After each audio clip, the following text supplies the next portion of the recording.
In this video, I'll show you how to report a subreddit.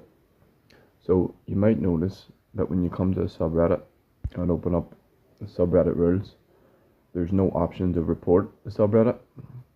So there's two things that you can do instead. You can either report individual posts.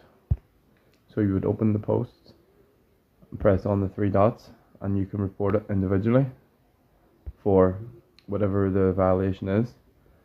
And then the second thing that you need to do is fill in a report form. So if you come to this website, I'll leave it linked in the description below.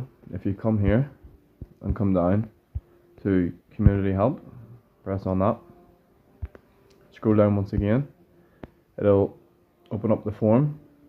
So what you need help with, you fill in your email address and then what your community concern is. So if you're reporting a subreddit, you would select the last option here that says I want to report a subreddit for violating the Reddit rules. Press on that and then it'll ask you what subreddit is involved along with the primary reason for your report, and then you can add some files here and your details and then simply press submit. So that's two ways that you can report a subreddit. If you found this useful, please like and subscribe.